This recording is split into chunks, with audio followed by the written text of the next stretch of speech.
Stab them. Pointing fingers in the eyes. Stab them, yeah. What else have you learned? Quick. Got to be quick. What else have you learned? It's tiring.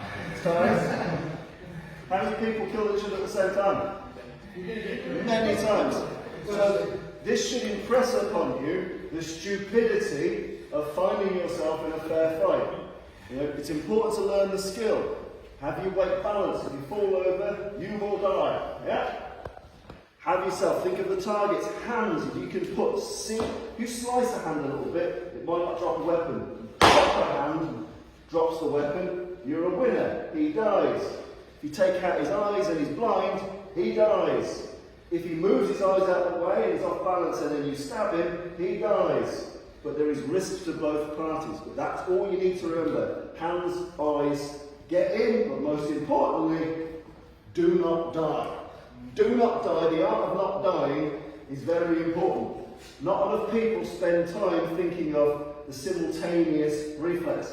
Very politically correctly, I will use my phrase, I spass, you spass. I go, whoop, you go, whoop. I go, whoop, you go, whoop. Too many people can end up knocking each other out, stabbing each other, killing each other. Because humans are pretty good, and someone goes, whoop, you go, ah. Makes sense? So win this material, being front on is the worst possible thing. It's completely non-desirable. We need to know how to do it. The principles for World War II need to be simple. Hands, eyes, lunge, don't die.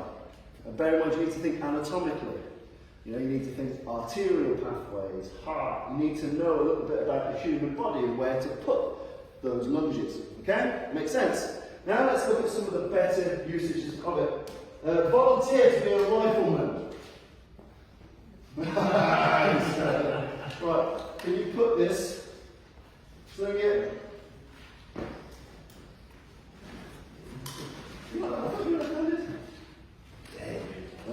Right, okay. So,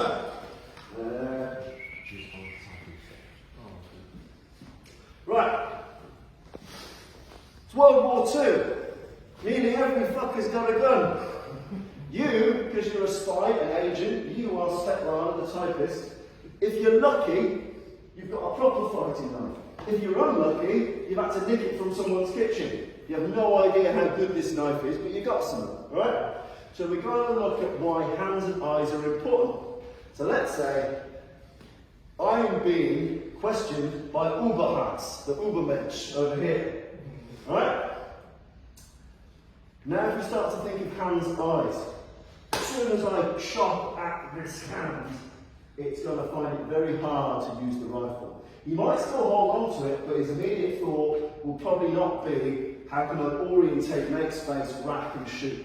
Yeah? So you've got to think everything you need to be able to do, you need to do from some degree of concealment. Hands, eyes, what does that do? Make something back.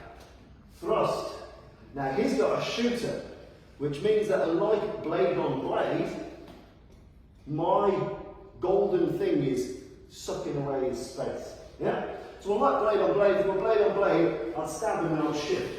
If I was blade on bat or truncheon, I'd still shift. There's no point trading a stab for me being knocked out cold. Yeah? You can just stamp on my head when I'm asleep. Even if he dies 20 minutes later, I'm dead now. Making sense? So, you need to know how to access the blade. Okay? And again, that's about cover for action. Yeah? You can't just be like, oh, yeah. You need to learn how to use things like, oh, that's. You know, you need to move fast. There needs to be what's known as cover for action. Cough, sneeze, fart, you know, have a heart attack, ask a question. But whatever you need to do, you need to find some cover for action for your access of that weapon. And bear in mind that your access will depend on your cover. If you're playing the role of a kindly school teacher, you might have a blazer on. If you're an engineer, you might have a boiler suit on. You know, if you're a secretary, you might have different types of clothing. So each person would be encouraged to learn how to draw a blade from clothing that matches what they wear, what their cover is. We don't have time to look at all those covers, but imagine your role has a costume, and your costume has opportunities for you to hide blades. So, in this instance, just for easy's sake, imagine you've got a blazer, you pull your blazer, cough, hands, eyes, to get him off balance. We're going to sink in this percussively. So we're going to crack him with the inside bit of our forearm.